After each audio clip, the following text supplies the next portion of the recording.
Hi எல்லாருக்கும் வணக்கம். Welcome to my channel. நான் Soniacharles. இன்றைக்கி என்னோடய சேனலில் ரொம்ப ஈஸியாக செய்யக்கூடிய எல்லாருக்கும் ரொம்ப ஃபேவரட்டான எக் சீஸ் டோஸ்ட் தான் நான் இப்போ செய்ய போகிறேன்.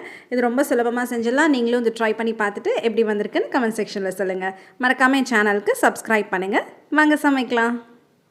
இதுக்கு என்னென்ன பொருட்கள் தேவையானதுன்னு நான் இப்போ சொல்லிடுறேன். ஃபர்ஸ்ட் ஒரு மிக்சிங் பவுலில் நான் 3 முட்டை சேர்த்துருக்கேன். இது வந்து நான் 2 பேர் சாப்பிட்ற அளவுக்கு நான் செஞ்சுருக்கேன். ஸோ இந்த 3 முட்டை எடுத்துக்கோங்க. அந்த 3 முட்டையும் உடச்சி சேர்த்துட்ட பிறகு இதில் நான் ஒரு பிஞ்ச் மஞ்சத்தூள் சேர்க்குறேன். கொஞ்சமாக சேர்த்துக்கிட்டா போதும். அடுத்து 1/2 டீஸ்பூன் உப்பு தேவையான அளவு சேர்த்துக்கோங்க. அடுத்து 1/2 டீஸ்பூன் மிளகுத்தூள். அடுத்து காரத்துக்கு 1/2 டீஸ்பூன் ரெட் சில்லி பவுடர் சேர்க்குறேன். அது சேர்த்துட்டு நான் இதை ஒரு வயர் விஸ்க் வச்சு நல்லா பீட் பண்ணி எடுத்துக்கிறேன். இந்த மாதிரி நல்லா எதுவும் க்ளம்ஸ் இல்லாமல் நல்லா அடித்து எடுத்துக்கணும். இது நல்லா பீட் பண்ணி ஃப்ளஃபியாக வர அளவுக்கு அடிச்சுட்டு நான் ஒரு 2 டீஸ்பூன் பால் சேர்க்குறேன். இது ஆப்ஷனல் தான், உங்களுக்கு வேணா நீங்கள் சேர்த்துக்கலாம். அது இன்னும் நல்லா சாஃப்டாக இருக்கும் ப்ரெட்டு சாப்பிடும்போது. அதை சேர்த்துட்டு இதை நல்லா மிக்ஸ் பண்ணிக்கணும்.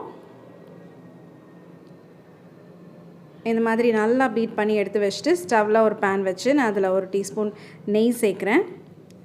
இப்போ ப்ரெட் ஸ்லைஸ் எடுத்து இதில் நல்லா 2 சைடும் டிப் பண்ணிவிட்டு இதை தவாவில் சேர்க்க வேண்டியதான். ஸோ அதே மாதிரி நான் இன்னொரு ப்ரெட்டும் டிப் பண்ணி அதில் சேர்க்குறேன். அது ரெண்டுமே சேர்த்துட்டு இன்னும் கொஞ்சம் கீ சேர்த்துருக்கேன் நான். இப்போ அதை 2 சைடு திருப்பி போட்டு இந்த மாதிரி டோஸ்ட் பண்ணிக்கணும். இப்போ அது 2 சைடுமே நல்லா டோஸ்ட் ஆயிடுச்சு. இப்போ நான் இது 2 ப்ரெட்டுக்கும் நடுவில் ஒரு சீஸ் ஸ்லைஸ் வைக்கிறேன். அதை வச்சுட்டு இந்த ப்ரெட் எடுத்து அது மேலே வச்சு ஒரு 2 மினிட்ஸ் அப்படியே வைங்க.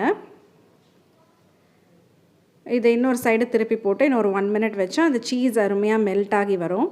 இது உங்களுக்கு பார்த்திங்கன்னா தெரியும், இந்த சீஸ் அழகாக மெல்ட் ஆகி வருது. ஸோ இந்த ஸ்டேஜில் ஸ்டவ் ஆஃப் பண்ணிவிட்டு எடுத்துட வேண்டியதான். அதே மாதிரி இன்னும் 2 ஸ்லைஸ்க்கு அந்த எக் மிக்ஸ்சர் கரெக்டாக இருக்கும். ஸோ இது ரொம்ப சுலபமாக செஞ்சிடலாம். அண்ட் இதை சாப்பிடும்போது அவ்வளோ டேஸ்டியாக அவ்வளோ சீஸியாக இருந்துச்சு. நீங்களும் இதை உங்கள் வீட்டில் ட்ரை பண்ணி பார்த்துட்டு எப்படி வந்திருக்குன்னு கமெண்ட் செக்ஷனில் சொல்லுங்கள். மறக்காமல் என் சேனலுக்கு சப்ஸ்கிரைப் பண்ணி பெல் ஐக்கான் ப்ரெஸ் பண்ணுங்கள். Thank you.